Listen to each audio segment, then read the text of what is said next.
You're listening to Let's Chaat, Stories of Fellowship, the podcast of the 2019-2020 cohort of the American India Foundation Clinton Fellows.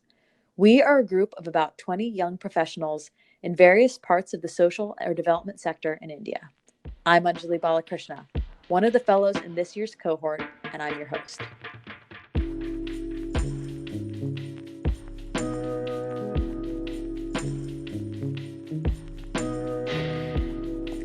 Here we are chatting, or chotting, if you don't mind a good food pun, about our memories and stories from the fellowship, living and working in various parts of India.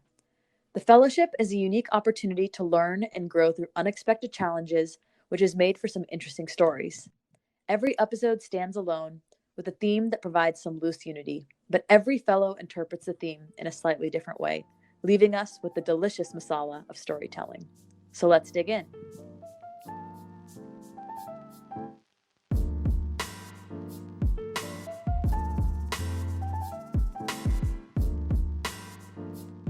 Today, our episode is titled Fevikwik, Stories of Brokenness.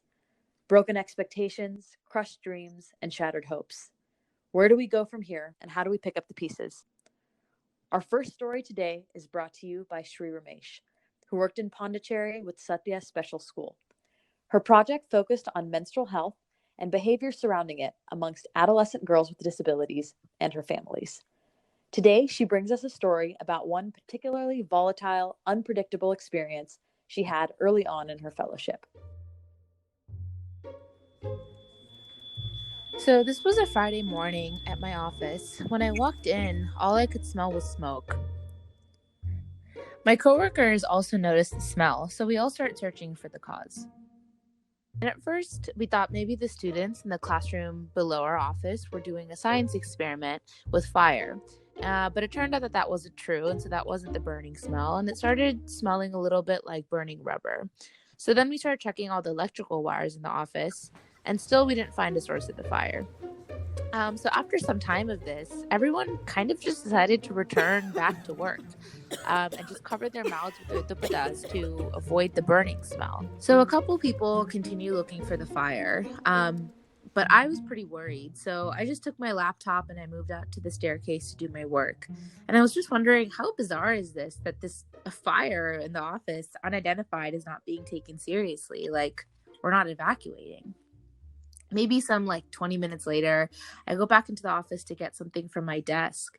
And at that exact moment, one of the fans that's mounted on the wall just fully bursts into flames. Like it's enveloped in fire. And of course, at this, everyone starts panicking. We all start shouting. The male coworkers come over from the adjacent room. They rip the fan off the wall. They take a doormat to fan out some of the flames. And then they rush this half-burning fan down the stairs and throw it outside and douse it with water. This whole time, all of us are just in shock. We're standing around looking. And I thought, by the time this fiasco is over, that's it. We're calling it a day and we're going to head home. But instead, everyone decided to still go back to work. And so the stench of burning rubber is still permeating the office, and they're continuing to work. And I thought, this is just impossible. I couldn't sit around in this stench. At that time, I was inputting my surveys, which were on paper surveys, into the computer. So I take this giant stack of paper surveys that I have with my laptop, and I go sit outside on the staircase. A little while after sitting there, out of nowhere, a monsoon rain starts pouring rain instantly. And my surveys start getting wet and flying around everywhere.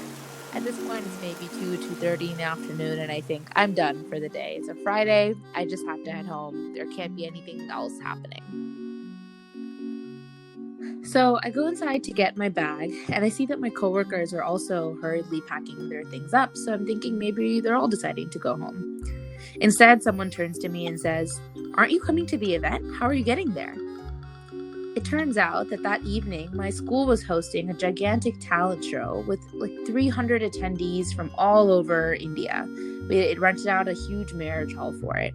And an event of this scale that we were responsible for, no one told me was even happening. Instead, they just say, "Sikro, sikro," which means hurry, hurry in Tamil, and whisk me off on a motorcycle.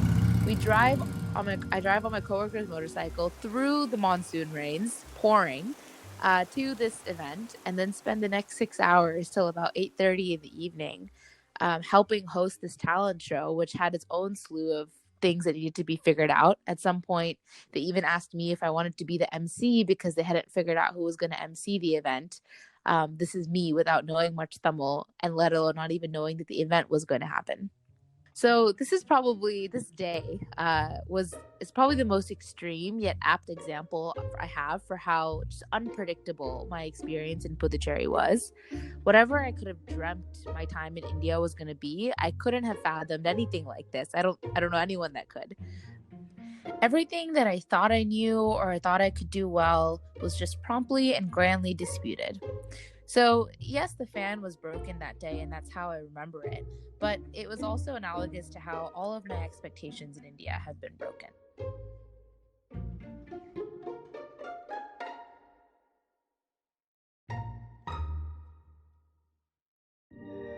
If you are listening and are interested in supporting AIF's COVID relief work, visit us at aif.org/donate/COVID-19-response.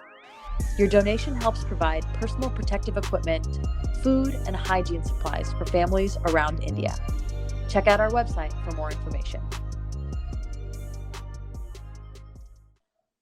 Enter Anant Tibrewal, who joins us from his home in Dallas, Texas. He, amongst several other fellows, have been relocated from their host organizations to their respective homes due to the COVID-19 pandemic.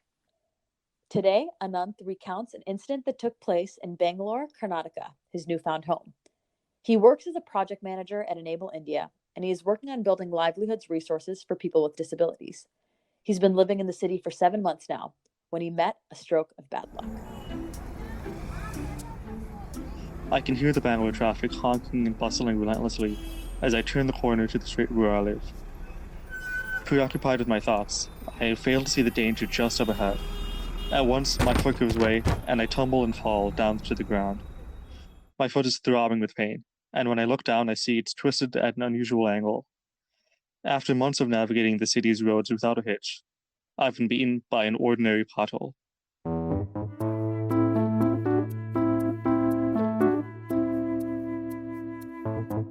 At the hospital, a doctor takes my x-ray and tells me that I fractured my ankle.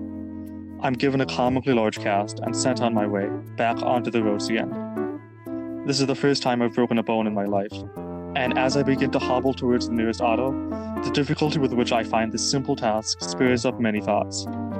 Potholes, construction work, and other roadside obstacles are everywhere in Bangalore, as the city struggles to keep up with the influx migration caused by the booming IT industry.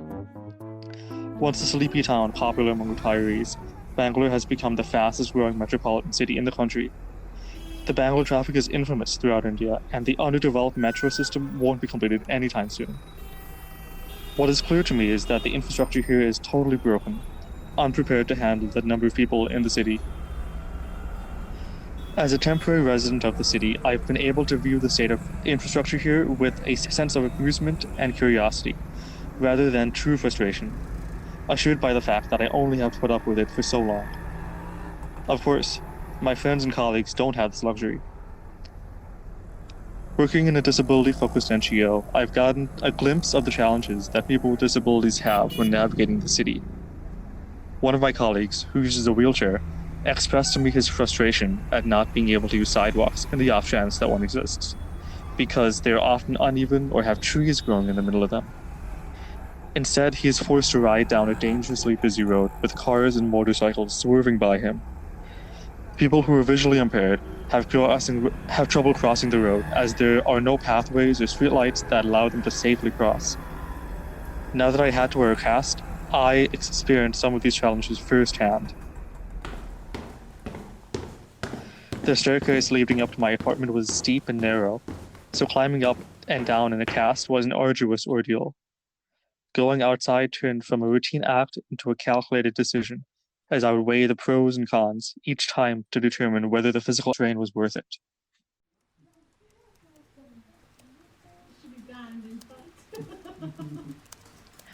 Back at the office, one of my colleagues jokes, "Now you have experienced India fully." It's true. While I was not completely ignorant about these issues before, I simply didn't think about them that often because they didn't affect me directly. With my cast on, however, I am forced to start thinking about the everyday obstacles that people with disabilities have to overcome while simply trying to live their lives. While I would by no means compare the temporary difficulties that come with wearing a cast with the challenges that come with having a permanent disability, having this experience caused me to more deeply explore the structural issues put in place by society that discriminate against people with disabilities. As I continue my work in this disability space, these learnings will stay with me as a guiding light into the long road ahead towards a more equitable society.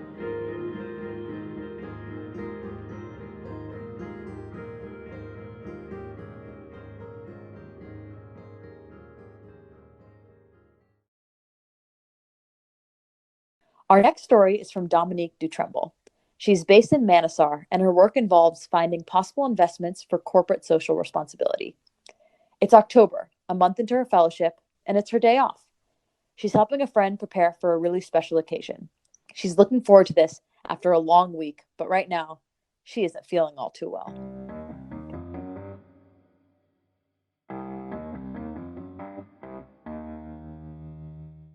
The chemist didn't have the exact medicine my doctor prescribed, so he recommended an alternative. I popped what I assumed was an antibiotic and set out for my day.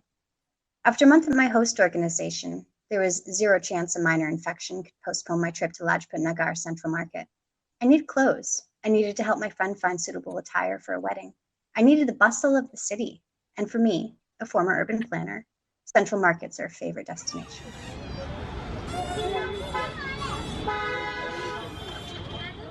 Lajpat Nagar is a mixed-use neighborhood that houses one of Delhi's oldest markets. Established in the 1950s, refugees from newly formed Pakistan built a small settlement on the outskirts of the city. The government granted 15-foot by 60-foot plots to members of the new community, with buildings constructed in single-story rows like army barracks. Today, the neighborhood includes residential colonies and various commercial areas.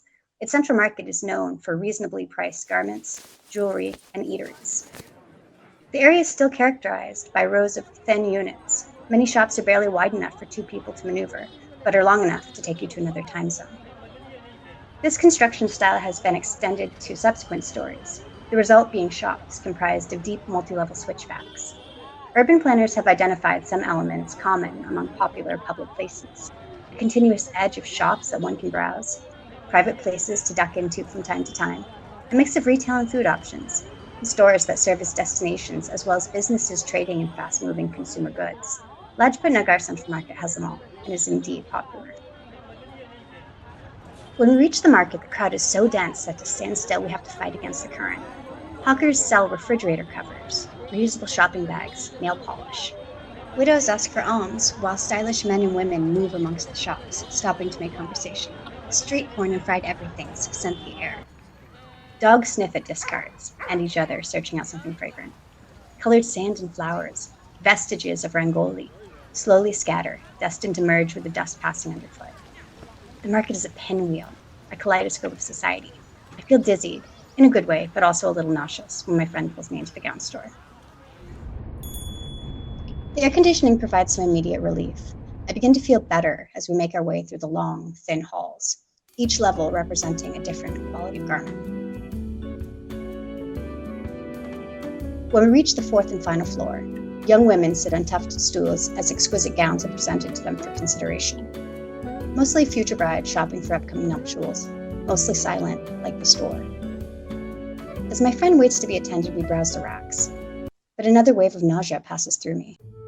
And another, and another, and another, as we wait for seats and to be attended. Quickly, I excuse myself to a less crowded area in search of a seat or a washroom or any alternative. None proves available, so I arrange myself on a platform near a quiet rack, waiting for the feeling to pass.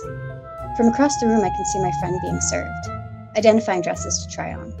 The occasional shopper visits the rack near which I have posted myself, eyeing me as I clutch my stomach, and my face changes color. My friend has tried on several gowns now. She examines herself in the mirror as the attendant leaves to fetch another slate of options, and she calls for my opinion on a designer lehenga. I try, but a million hand-sewn beads reflect my green face. If I don't leave now, I'm going to vomit in the middle of the shop, in the company of countless brides and their future wedding gowns. Thus begins the dash. I make a run for it, hands over mouth. Through floor 4, past the designer gowns and stately ladies on their tufted seats. Round the switchback and through floor 3, and it's off the rack but once-in-a-lifetime dresses for middle-class shoppers. Switch back through floor 2 for the wedding party. And then floor 1, the cashier and the time pass area for dads. Finally, I make it to the exit, but the dense air hits me hard. The market is still thick with people, my head is swimming, and I cannot see straight, and there is still no dustbin in sight.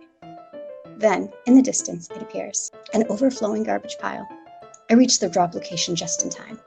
It comes, and it comes, and it comes, as does relief, until I hear it.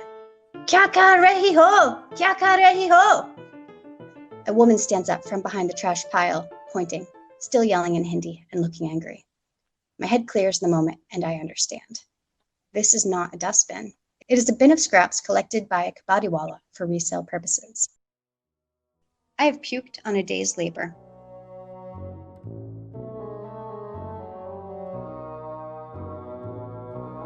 Humiliated, ashamed at my ignorance, I grab the little money that is still in my pocket, thrust it tearfully at the woman, and run. Nausea and cramps seize me. Still without a garbage bin, my only option is to locate a quieter corner to do my bidding. Huddled on the ground, I can feel the eyes of passers-by, watching passively as they engage in conversation. In the moments between vomiting, I notice a half-eaten husk of corn in my peripherals, a dirty diaper nose adjacent, and a discarded pinwheel within reach. A dog approaches, looks at me, and does his business too.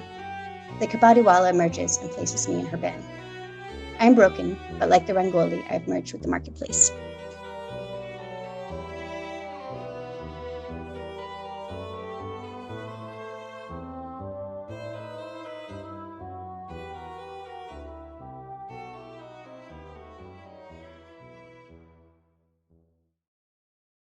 Support for this podcast comes from the American India Foundation Clinton Fellowship, a fellowship where American and Indian young professionals are placed all over India to work at and support organizations in the fields of public health, livelihoods, and education.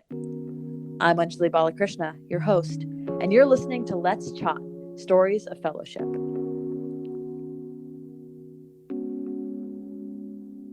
Our next story is a journal entry from one of our fellows, but for the safety of the subjects involved, all names have been changed.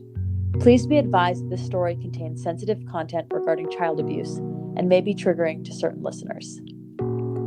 An uninvolved fellow has volunteered to read the story for purposes of anonymity. Here, she joins us now. Today was one of those days. Not exactly sure what I mean by those days, but I'm sure by the time I've spent 8 months here, I'll think of a way to put this feeling into words.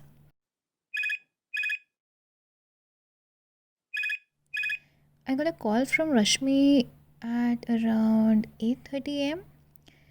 She's at the front door knocking and asking to be let in. She's holding Deepika around her slumped shoulders. At first, I didn't even realize Deepika was crying, because that would be crazy. Deepika is the happiest kid I've ever met. She takes me to the market every week and brightens up my day with a cheerful, "Hello, how are you? Have you eaten? How is everything?" Anyway, Deepika is crying. And as soon as we get inside, her tears quietly release, so as not to alarm me, to keep me safe from her reality for a few more minutes. Rashmi asked for Shreya, and finally I realize Deepika is crying. Pretending not to notice, I run to get my phone and send a few frantic text messages to Shreya. A few awkward minutes pass, and I offer to make the girls chai and bring them water. Shreya emerges from her room and immediately holds Deepika, asking what happened, where it happened. All of a sudden, we hear the door open, and a tiny mustached man enters the room. Seeing Deepika and her friends, he sits on the opposite side of the bench and begins to speak. I don't understand what he's saying. but he launches into his side of the story.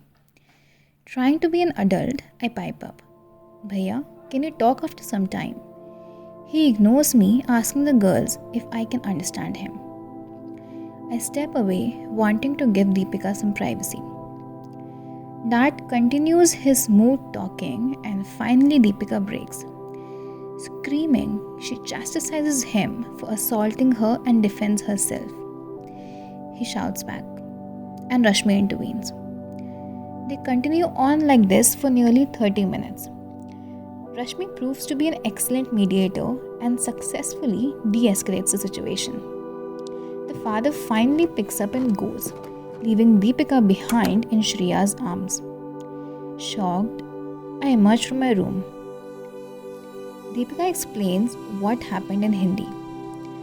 From what I understood, she was bringing her father his morning chai and maybe didn't finish doing his laundry the previous night. His complaining sets her off and they get into it. Then she's on the ground and he's beating her with a stick. A stick on her shins, her arms, her back. She leaves in a hurry, in tears, and her pajamas without her slippers or phone when she meets Rashmi.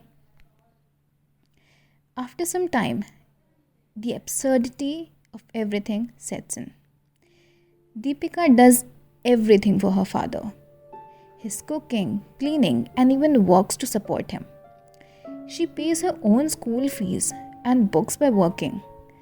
What a way to thank her for taking on responsibilities no child should have to.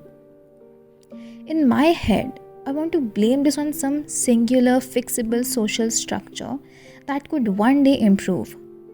My first instinct is to blame the patriarchy. An easy target as the father expects her to worship him regardless. No, he expects her to serve him. But somehow that doesn't quite fit. In this house, Deepika is the prime earner and he's beaten her. And now maybe she can't earn. Is it the jealousy of her potential? Her ability to speak English well should get her far. Maybe a job in a retail shop or even a scholarship to an English college. Does her father not love her? That's my next question. Why and how could a man not love his daughter? Is it because she has a price tag on her forehead? That he knows he'll one day have to sell his wife's jewelry to get her married? More importantly, what gives me the right to make this kind of value judgment? More likely, this incident cannot be blamed or explained by a single systemic issue. I can't just take this incident in isolation from its context. There is brokenness here. But before there was brokenness, there was poverty. And before there was poverty, there was stability, sustainability. According to a local legend, there was a time when these communities lived sustainably. There was enough water from the hand-dug and engineered wells, and there was enough food grown on their farms to eat.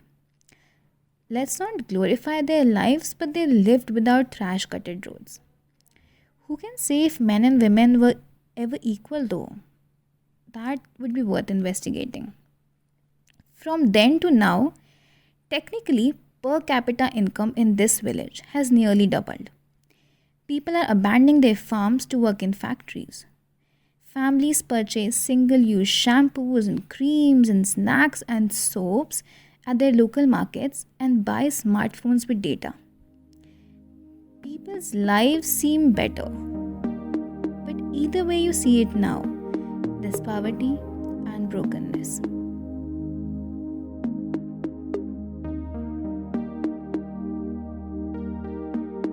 Our last story comes from our co-producer, McKenna Parker, a fellow who, like several others, also had to leave her host site at the last minute. She was based in Lucknow, Uttar Pradesh, and worked for Medha on the communications team. She recounts her time there and her complicated relationship with the country she had always been in love with. A mishmash of Karan Johar movies. Separating coriander leaves from stems in front of the TV with the soap opera version of the Mahabharata blaring. games of driveway cricket with my best friend, the home-cooked chana her mom made. As a kid, this was how I saw India. From a distance, heavily simplified, romanticized. Many years later, I studied abroad and lived the student and tourist life in Bangalore. I spent weekends traveling with my peers, and I socialized with a bunch of other expats. I resided in a liberal cosmopolitan city where the pale color of my skin didn't afford me any extra attention. Though I was now physically there, I was still experiencing India through a filter. This time around, for the fellowship, things were different. I was there to work and was immersed in regular, day-to-day, real life. Lucknow differed drastically from Bangalore, too. Despite being a city of almost 3 million, it attracts relatively little foreign tourism, so I often stuck out in a crowd. The state is also one of the most poverty-stricken in the country, and the culture is comparatively much more conservative, so I knew that life wouldn't be comfortable.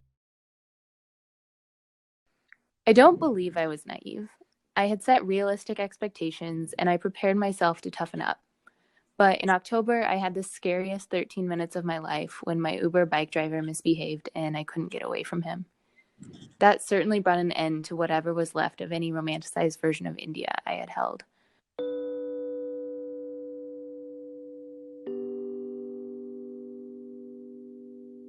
I was determined not to let one bad incident that could happen anywhere in the world, I reminded myself, overshadow years of love and cultural appreciation, but it did shatter my trust. For months, I wrestled with the ability to feel safe again. In a psychological effort for self-preservation, I became guarded and suspicious, on edge all the time. And just when I started to feel comfortable, like I had my footing, I was mugged. It broke me all over again. I know that part of the reason I was targeted for these crimes is that it's phenotypically obvious that I'm a foreigner. And no matter how much I understand the culture, how well I can speak the language, or how long I reside there, I will never be able to walk down a Lucknow street and not be stared at.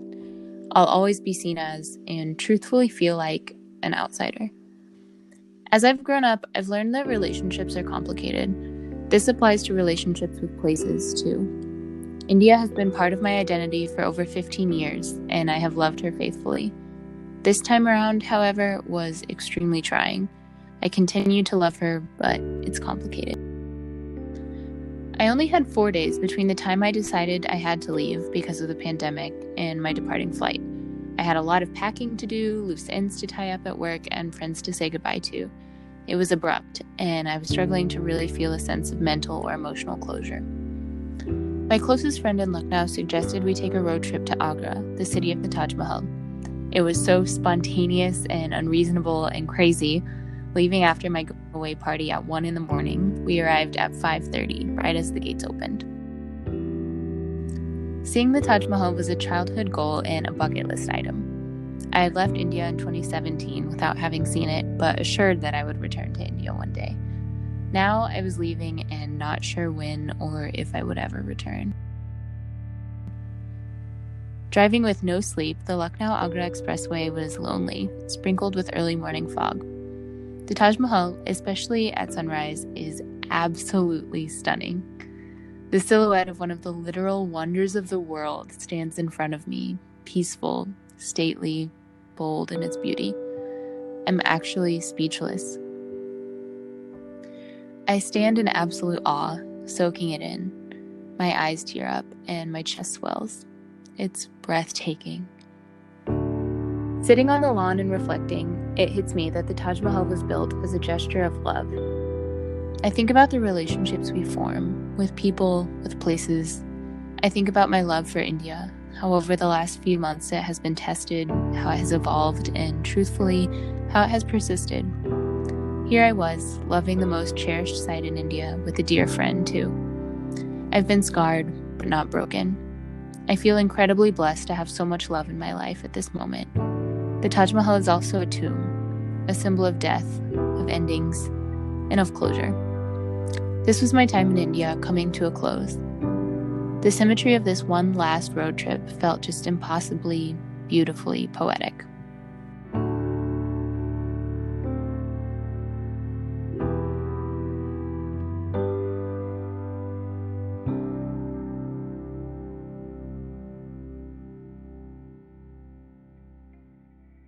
Thank you all for joining us today, both listeners and storytellers, for this episode of Let's Chaat, Stories of Fellowship.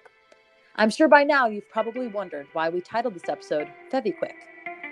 Those who are listening from India, however, won't be surprised when I explain that it is a popular brand of glue. Sometimes we break things and don't know how to put them back together. What's unique about the fellowship experience is that even when things seem to go wrong, we always figure out ways to pick up the pieces and create something new. It's a learned skill, and some attribute this ability to innovate to an Indian concept called jugaad. Next week, we'll share with you the stories of 5 other fellows who use this creative spirit in the face of difficulty and new challenges. Join us on our next episode, Jugaad, Stories of Innovation. And let's chat. I'm Anjali Balakrishna, and I'll see you next time.